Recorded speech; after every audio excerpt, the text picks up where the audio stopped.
Go ahead.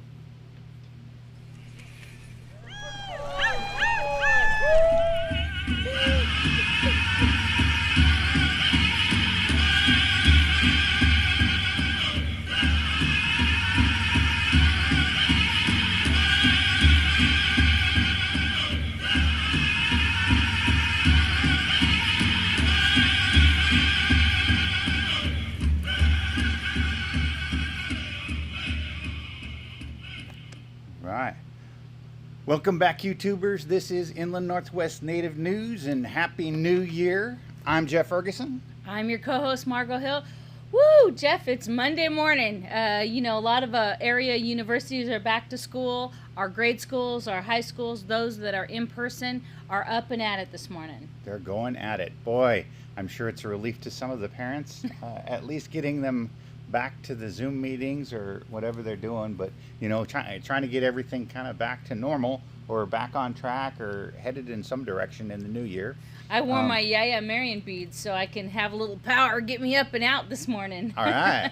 All right. Well, I think we got the kind of blue memo. I got a little bit of teal in with me, but anyhow, Happy New Year. We hope you had a fun and safe holiday. Today we've got a whole show. We got a lot of stuff to go through today. A lot happened over the last few days. I know we took a couple days off, but boy, we got a whole bunch of stuff. If this is your first time joining us, we'd like to say Lemlemch, thank you for joining us. It's really an honor for us to be here. We have surpassed our 400th subscriber and on our way to 500. So if you'd like to tune in and be notified every time we come out, just be sure to like and subscribe. But before we get going, we'd like to do a quick shout out to one of our newest subscribers, Ian. Thanks for tuning in. Thanks for checking us out. And be sure to give us a shout out. Let us know where you're tuning in from. We've got people coming in from New York City, from Palm Springs, from down in the Bay Area, people over in Seattle area, some up in Canada, all over the place. So yeah, for sure. I get phone calls and emails. If there's something you want us to cover, let us know. If you've got videos or YouTube shout out videos or anything, let us know, because we want to cover the stories you want to cover. And we come to you live every Monday, Wednesday, and Friday from 8 to 8:30. We try to keep on time. Sometimes we go a little bit over, but we're covering Indian country, news that's happening in the region, across the Pacific Northwest, and national stories that matter to you. All right. Yeah, so we are covering news and events for 11 tribes of the Inland Northwest. As far west as the Colville and Yakama, as far east as the Blackfeet, all the way on up to the Salish Kootenai, Kootenai of Idaho, Kalispel, down south to the Umatilla, Warm Springs, the Colville, the Coeur d'Alene, the Spokanes, kind of everybody in between. So the keeping Salish, the Insoksheen, the Kalispel, yeah, all of our tribes. Yeah, so it's kind of exciting, kind of fun trying to fill that gap that the mainstream media has left open for decades. So that's kind of what we're trying to do here. With that being said, I know we have quite a few things. If you have any questions or comments, be sure to leave them in the comment section below. We will leave links to all of the stories in the description section below of our video here on YouTube. We're also going to be monitoring the live feed, so if you have any comments that you'd like for us to acknowledge as we're going along here, be sure to chime in.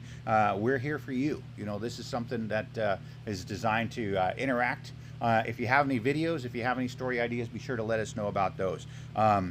We are going to be we're still looking for a name for our morning show. So if you have any suggestions, we're still taking those maybe for another couple weeks before we whittle it down. As you can see, we got the green screen up in the background. We're going to be working on getting that going in the next couple episodes, making sure we got something a little bit more interesting. Pretty excited for that. So with that being said, let's get right to our main story of Indian country in the Inland Northwest that happened over the holiday. Our dear friend and cousin Deb Abrahamson passed away. A longtime activist and Spokane tribal member. She passed away at the age of 86. I mean, 86, 66. Deb would kill me. 66, sorry, Deb. she just was an inspiration and a role model. She really dedicated her life to making the place a making the world a better place. And particularly the Spokane tribe. She fought for clean land, clean air, clean water. Deb Abrahamson was the leader of the Shawl Society and fought for tribal sovereignty and fought to protect the environment.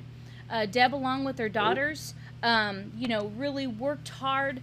She held federal agencies accountable. She held attorneys accountable. She held tribal council accountable. And so we just want to, raise our hands. Our hearts are broken, but we know that Deb can rest easy, that she's, doesn't have to deal with the pain anymore. Jeff and I had an opportunity to go out down and see her in her last hours. And her daughters took such good care of her. She was surrounded by her daughters, her grandchildren. And there's just been such an outpouring on social media for Deb, admiring the work, from Navajo Nation to Standing Rock. Deb was there on the front lines, fighting for the environment, fighting for clean water. It's a hard day for Indian country. Yeah, she had battled for a while with her health, and I'm happy that she's no longer in pain. She definitely left some big shoes to fill. A warrior woman that will truly be missed. I had the opportunity, I met her, I think, probably 12 years ago or so. And but I should say I was reintroduced to her. She knew me as a little kid. I know that. I knew she knew my mom, and my mom just adored her. But being able to meet her and see her and work with her and Twila on different issues and videos and different things, it was just an honor. We went to Martin Luther King Day over in Olympia and marched over there and went and met with State Representative Joel Kretz. That was quite a few years ago, but man, she has just always had such powerful words, and people, they learn not to mess with her. She's a very powerful Indian woman, so she will truly be missed. And it's just not her political activism, though, Jeff. Deb was there anytime our community needed her, whether it was to manage a clean and sober house or ceremonies. I know that Deb and her daughters helped me, in ceremonies and preparing my grandmother when she passed, just whatever we needed. My cousin Junior, Sherman Alexie, wrote a poem about her. And truly, Deb Abrahamson and her daughters have been scaring the heck out of Suyapis since 2001. He said white men in ill-fitted suits, but we get the picture, right? Deb really knew her stuff. She was smart, she was tenacious, and she was truly a warrior woman. When we talk about warrior woman, Deb's the gal. Yeah, it's pretty neat. We got reached out to by a few different media agencies here locally. Mainstream media picked up the story. I thought that was pretty exciting. I saw it on Creme 2 News, on Spokesman Review, and I know that you and Carol did an interview, and they ran it. Man, I must have watched that thing 6 times yesterday. It was so neat that they aired it over and over again. But they did a kind of a tribute Zoom with you and Carol Evans about Deb and her life and her life's work. And that was really neat. I was really happy to see the support from mainstream media for that. So yeah, our chairwoman Carol Evans had powerful words. Let's be sure and leave that link. We'll leave that link so you can watch that. Carol Evans just spoke about Deb. Deb, I think, is one of 9 children. She grew up very poor. Her mom was Navajo, and then, of course, her dad was our great uncle, Smokey Abrahamson. And they had 2 daughters, her and Diane, who you've seen in movies and beautiful voices, and then also 7 brothers. So Debbie grew up tough. And really took care of her family, took care of her mom, and so it was beautiful. Her daughters have taken extremely good care of her through these last days. She was surrounded by families. There were snowflakes across the ceiling. Debbie, rest in peace. Yeah, grandbaby's running around too. Yeah, how cute. Yeah. So, R.I.P. Debbie, man. That's gonna leave a void in Indian country for sure. So we should move on. Okay. We have quite a few stories. So yeah, the next prayers to their family. yeah, Prayers to love their and family. prayers to the Abrahamsons. So next we turn to the Coeur d'Alene tribe. We have begun at the Coeur d'Alene reservation to vaccinate members of the community. It doesn't mean, however, that the pandemic is over. Currently, they're tracking 22 cases of COVID-19 on the reservation. 14 of those cases were reported this week. We need everyone to continue to wear their masks, social distancing, and do their part to stop the spread of the virus. The folks are working hard to get everyone vaccinated. Be smart. Miriam Health will be getting in another shipment of Moderna, the COVID-19 vaccination, next week. So call the clinic there, call the health if you would like to receive a COVID vaccine a shot, or email them at covid19vaccine@merrimanhealth.org to get added to the list. And then you will be contacted once a dose is available for you. They're following the priorities as laid out by health professionals, and so email them or give them a call and get your shot. Yeah. So those are the numbers. We'll have the link to the Coeur d'Alene tribe, the info and the graphics that we put up there in the description section below.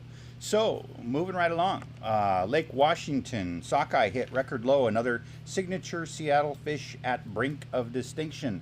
This one came out on January 1st, 2021, and this article goes pretty far in depth.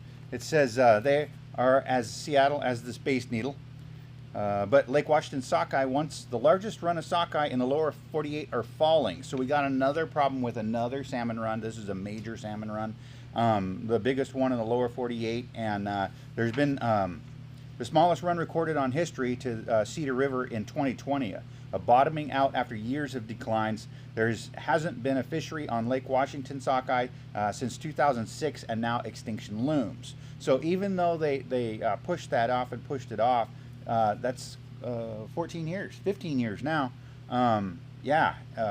What's worse is scientists are not even sure how to fix it, as a vortex of climate change, urbanization, and predators endangered a beloved species. Now, we talked before about the tire dust. That's part of the problem. Tire dust has been part of the problem. Sawdust has been part of the problem. Also, the deforestation of the natural habitat has been a big problem. Then your dissolved oxygen levels, all of these different things, and then dams. So it's just been one thing after another on these poor fish. This article goes on to state some 22,950 sockeye were counted at Ballard locks in 2020, but only about 3,000 of them made it to the mouth of the Cedar.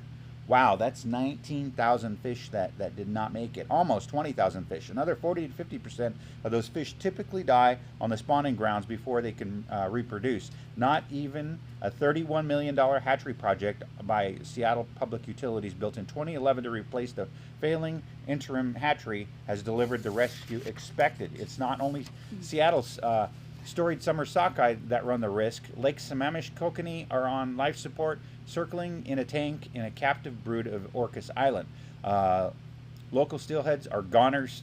The watershed Chinook run is at 10% of historic levels. 10% of the historic levels. The sockeye are the standout example of a more worrisome decline in what once were abundant salmon runs in Seattle and beyond. So again, it's not just Idaho fish. It's not just Columbia River fish. It's not just the Quinault. It's all of these salmon runs that need our help.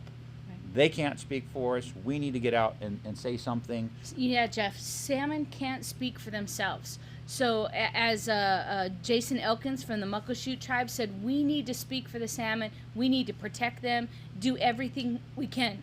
It's not just the sockeye, but it's ourselves. We've got to protect the salmon. What happens to the environment and the world happens to us. So if we lose any more sockeye, that's threatening the orca whales, and we already know they've been struggling. Yeah. So reach out. A lot of it has to do with politics. Reach out reach out to your state representatives. Reach out to anybody and everybody that can listen to you, whether it's the city of Spokane or Airway Heights or anybody out there that you know will give you an ear. You know, it's about building those bridges and building the relationships with our non-native allies, not only for our future generations, but for their future generations. More salmon is just more, not just food, but more sustenance. It's more culture. It's more sporting. It's more, it's better for the environment. It's better for all of us just to get those darn fish back and release them damn dams. So anyhow, I know you have another story that you want to go into here, but this one's a little bit. This is kind of an issue. I'll go ahead and let you go. So out of Montana, we have Montana adding tribes and prisoners to their next phase of vaccination. The leaders at the Indian Health Service, they've been given flu shots, those first line responders, and IHS said in a tweet that American Indian Alaska Native people are at high risk for developing complications from the flu, and everyone aged 6 months or older should be vaccinated every year. So we have out of Helena, Montana, the officials are deviating from the national guidelines, and they are including Native Americans, other people of color, residents of congregate care and corrections facilities in the second phase of COVID vaccinations. The distribution plan deviates from the national plan. That state is setting its own priorities. So hats off to Montana for recognizing the higher increased risk to natives and folks in jail. So this second phase is beginning next month. Vaccinations are given to healthcare providers, long-term facility staff, and residents. So we see that nearly 17,000 Montana residents have already been vaccinated. They're getting after it in these first couple weeks, and Montana has about between 45,000 and 60,000 healthcare providers. So it's expected to be completed by mid-January that they get those folks vaccinated. And then the next in line are 75 and older, as well as congregate care and correctional facilities. We're thinking about our brothers and sisters behind bars, and American Indians, you know, all people of color that are at higher risk. We know that because of health disparities and lack of access to treatment, that people of color, you know, really are exposed to greater health issues. So we're excited to see that. Yeah, it's really been a problem across the board. And we're happy to see that Montana stepping up and doing something about it. We have some relatives in the healthcare industry. Shout out to Jason, my cousin Jason, over in Missoula, and his lovely wife Leslie. And you know, be safe and good job over there. I know you guys have been keeping busy with that, so keep up the good work. And we're happy to hear, proud to be reporting on Montana. So. And I'm excited. You know, I have relatives that are incarcerated, and incarcerated in Montana for that matter. And yeah, we all make mistakes. But what happens is a lot of the workers bring it into the population, and then they're confined and they can't do anything to protect themselves. Yeah. So we're glad that they're on the list. Yeah.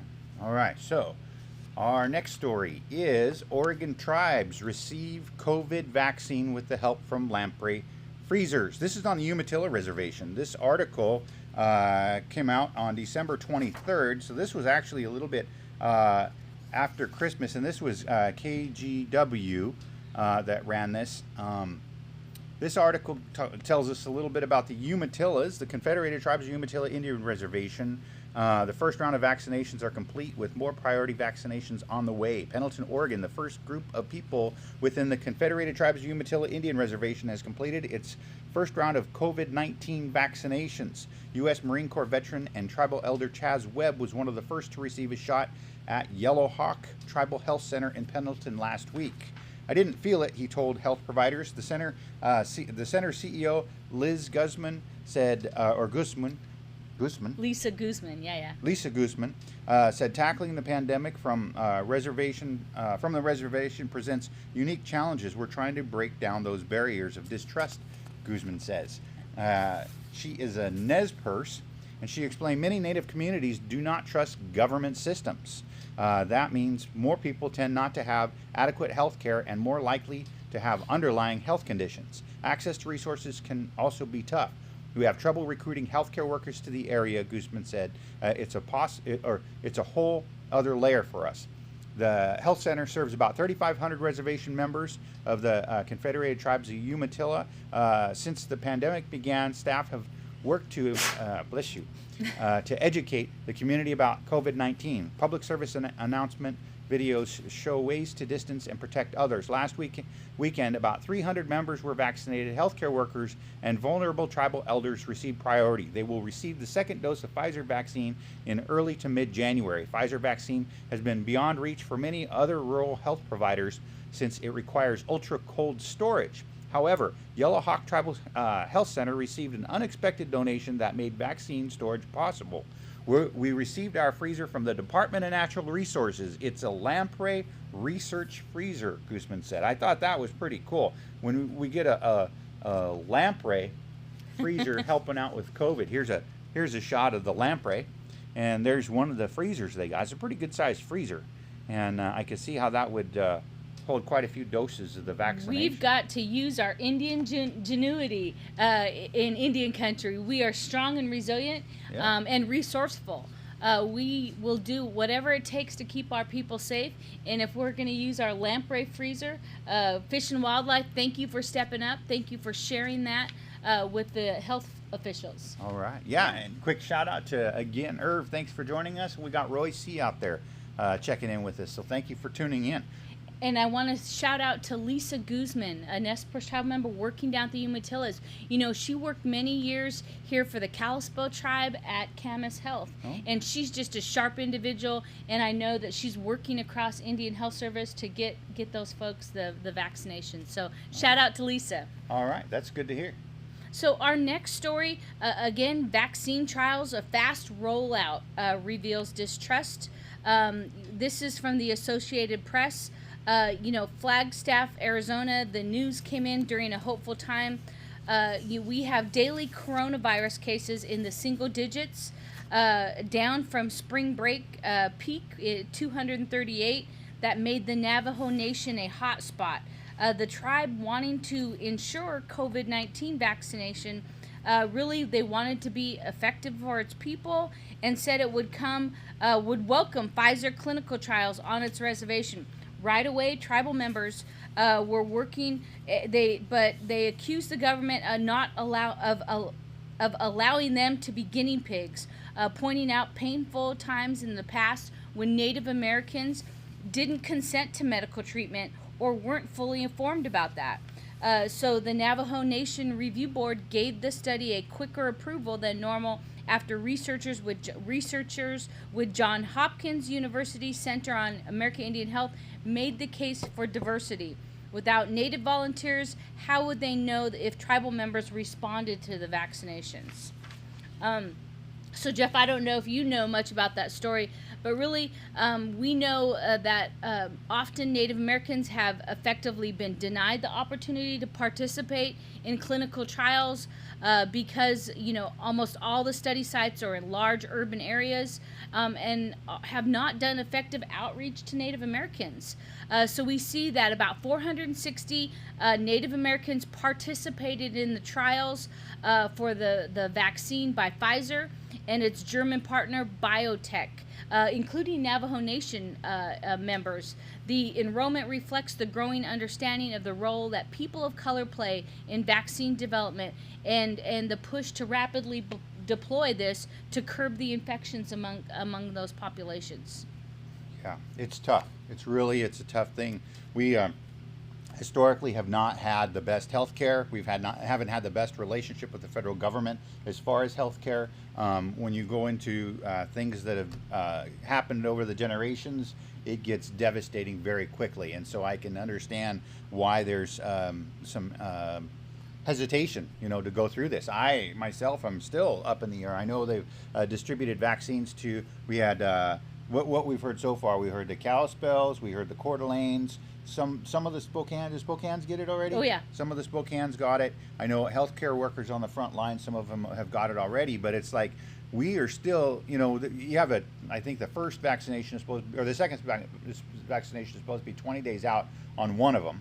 And I think the other one it's 30 days out or whatever. So we're still in that window before they even get their second vaccination. So we don't even know what type of reaction is going to happen. And, until we get this stuff real world, I think a lot of people are going to be hesitant. So we have a lot of people that we know that have got the vaccination, and they aren't having any problems at all.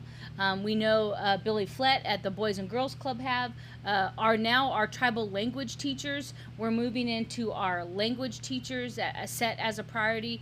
We are trying to get our school systems up and running. So there's a lot of folks that, they had a little soreness in their arm, but they are doing okay.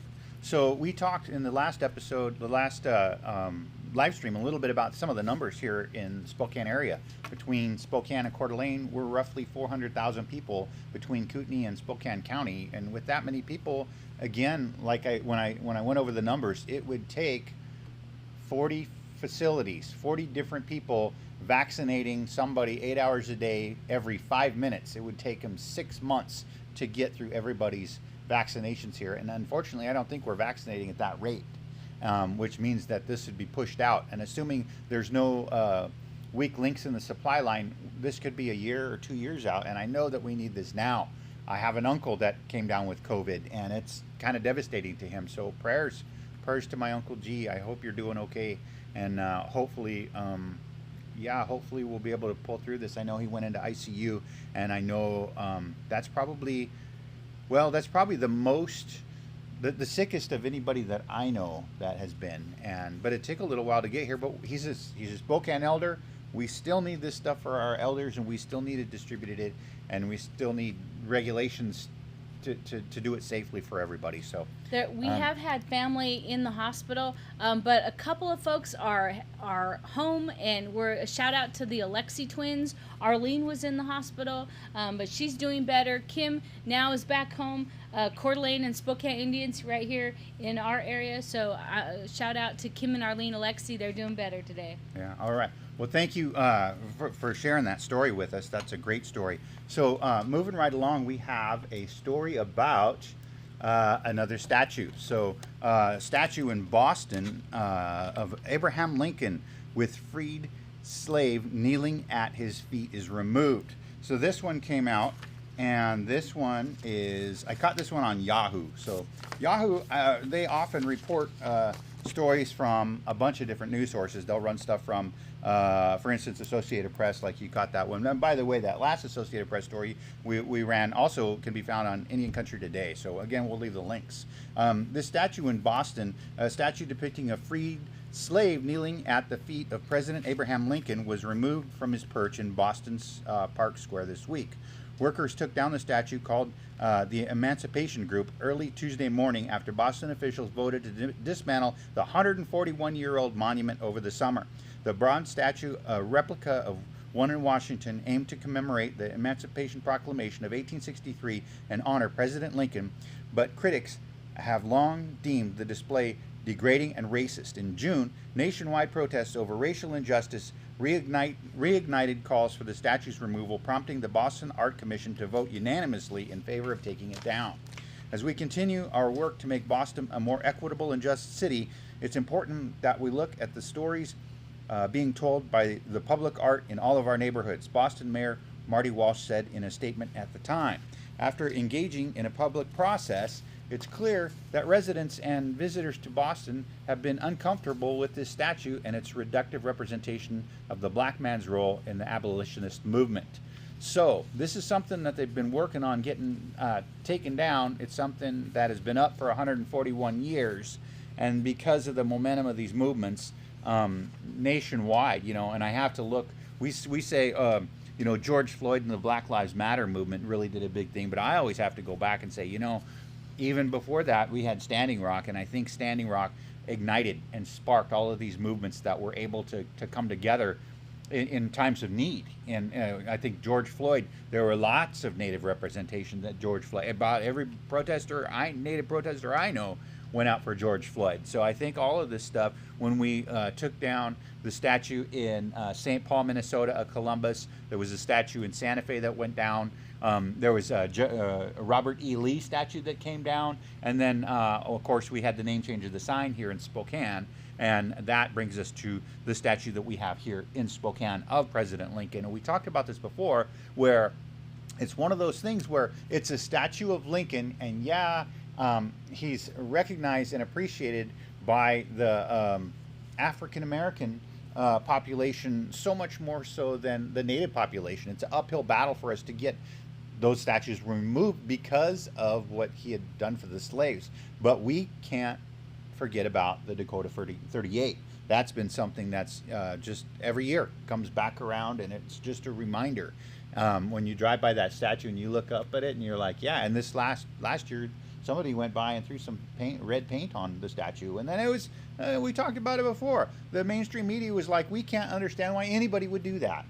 So we have, so for those of you that may be new to our show, we've talked about it, but Dakota 38 is when President Lincoln, actually the Lakota, Dakota, Nakota had been combined to the reservation, but all these promises were made about government rations, but the people were starving. And so the warriors, the people broke out to go and get food, hunt and get food for their families, for their children. And then they were arrested and executed. There was going to be a larger number, but it was the largest mass execution on American soil. 38 individuals hung there, and so we call it the Dakota 38. And just look it up, learn a little bit of history, and their people still do a commemorative ride by horseback to remember that those individuals were executed right here on American soil. Yeah, so it's one of those things. It's ongoing. I think we're moving in the right direction. I think we have a lot of support, coming from a lot of different places, and it's going to come down to, it looks like, just one city at a time. Mm-hmm. And this actually, I thought, was real inspiring, because Boston has such a huge, it's got so much history there, colonialism, and all that type of history that's just all over the place. And so for them to start with something like this in that direction, I think is a good move. So we'll take it city by city as we go. And we are not trying to erase history.